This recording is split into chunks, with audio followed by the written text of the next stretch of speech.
اللہ الرحمن الرحیم۔ محرم کا مہینہ شروع ہوتے ہی شیعہ سوگ کے طور پہ کالے کپڑے پہن لیتے ہیں اور واقعہ کربلا کو یاد کر کے ماتم کرنے لگتے ہیں۔ ماتم کی مختلف صورتیں ہوتی ہیں۔ کبھی وہ امام بارگاہوں میں ماتم اور نوحہ کرتے دکھائی دیتے ہیں تو کبھی جلسوں کی شکل میں سینہ کوبی اور زنجیر زنی کرتے ہیں۔ آج کی ویڈیو میں ہم آپ کو ماتم کرنے کی شرعی حیثیت سے آگاہ کریں گے۔ قرآن و حدیث کی روشنی میں بتائیں گے کہ ماتم کرنا کیسا ہے اور یہ بھی بتائیں گے کہ ماتم کی ابتدا کہاں سے ہوئی، کیسے ہوئی، شیعہ ماتم کیوں کرتے ہیں اور ماتم کے پیچھے کیا حقائق ہیں۔ تمام تر تفصیلات سے آپ کو آگاہ کریں گے۔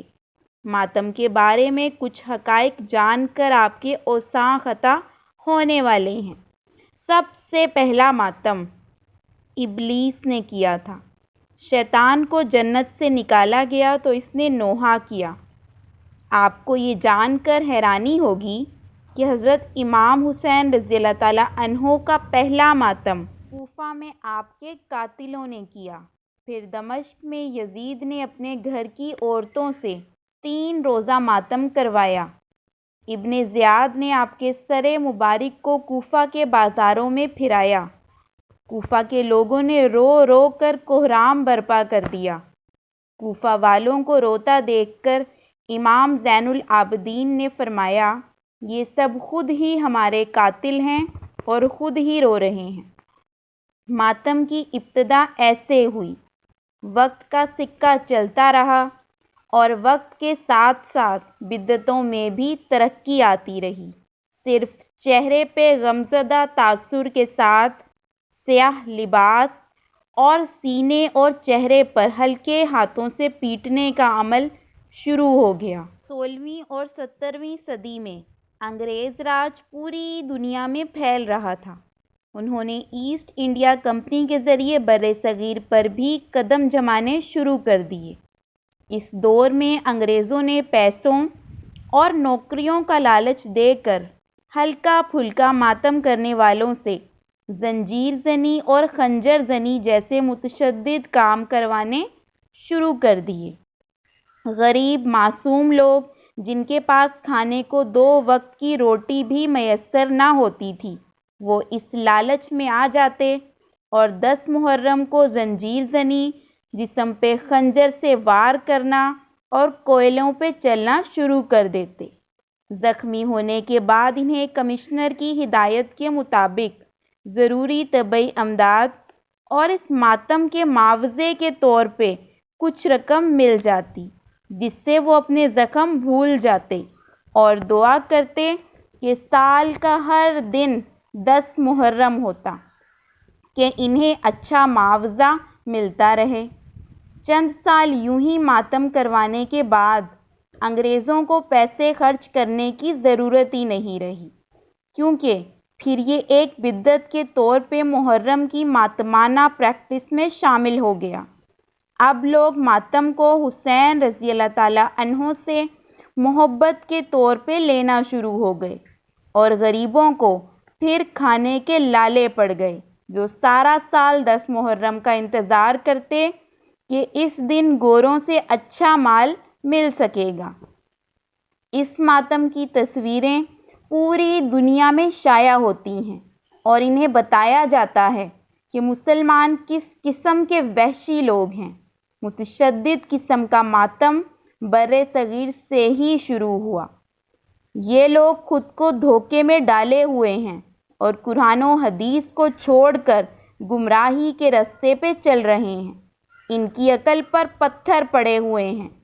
آپ شیعہ کے ماتم کرنے، زنجیر زنی کرنے، خنجر مارنے کے بارے میں کیا رائے رکھتے ہیں؟ کمنٹ کر کے ضرور بتائیے گا۔ ماتم کرنے کے بارے میں شیعہ کا کیا موقف ہے کہ شیعہ کیوں ماتم کرتے ہیں؟ شیعہ کہتے ہیں کہ ہمارے مسلمان بھائی اکثر ہم سے الجھتے رہتے ہیں کہ شیعہ ماتم کیوں کرتے ہیں، کیونکہ نبی پاک نے ماتم کرنے سے منع کیا ہے۔ اس سوال کے جواب کے لیے انتہائی ضروری ہے کہ لفظ ماتم کا مطلب جان لیا جائے، تاکہ پتہ چلے کہ نبی پاک صلی اللہ علیہ وآلہ وسلم نے ماتم سے کیوں منع فرمایا ہے۔ شیعہ اس کی تشریح یوں کرتے ہیں: ماتم کا مطلب ہے احتجاج کرنا، یعنی جو ہوا غلط ہوا، ایسا نہیں ہونا چاہیے تھا۔ جب کوئی اپنی طبعی موت مر جاتا ہے، اس میں خدا کی مرضی شامل ہوتی ہے، تو خدا کی مرضی کے آگے کوئی احتجاج ماتم نہیں کر سکتا۔ اس لیے نبی کریم صلی اللہ علیہ وآلہ وسلم نے مردوں پہ ماتم سے منع فرمایا، اور اس لیے اہل شیعہ مسلک میں بھی مردوں کا ماتم سختی سے منع ہے اور حرام ہے۔ اب رہا سوال کہ پھر شیعہ ماتم کیوں کرتے ہیں، تو ایک بات یاد رکھیے، شیعہ شہید کا ماتم کرتے ہیں، کسی مردے کا نہیں۔ قتل میں خدا کی مرضی شامل نہیں ہوتی۔ جس کام میں خدا کی مرضی نہ ہو، اس میں احتجاج یعنی ماتم کر سکتے ہیں۔ شیعہ دلیل کے طور پہ قرآن پاک کے 6 پارے کی پہلی آیت پیش کرتے ہیں۔ ترجمہ: اللہ پسند نہیں کرتا اونچی اونچی آواز میں رونا پٹنا، مگر ماسوائے مظلوم کے۔ اسی لیے ہمارے پیارے نبی نے اپنی حیات طیبہ میں اپنے چچا کا ماتم کروایا، جس کا انکار کوئی مسلمان نہیں کر سکتا، کیونکہ ان پر ظلم ہی ایسا کیا گیا تھا۔ تو ہم بھی 1400 سال سے یہی تو کر رہے ہیں۔ ہم کسی مردے کا ماتم نہیں کرتے، بلکہ مظلوم کربلا حضرت امام حسین رضی اللہ تعالیٰ عنہ کا ماتم کرتے ہیں، اور دنیا کو بتاتے ہیں کہ کربلا میں جنگ نہیں، ظلم ہوا تھا۔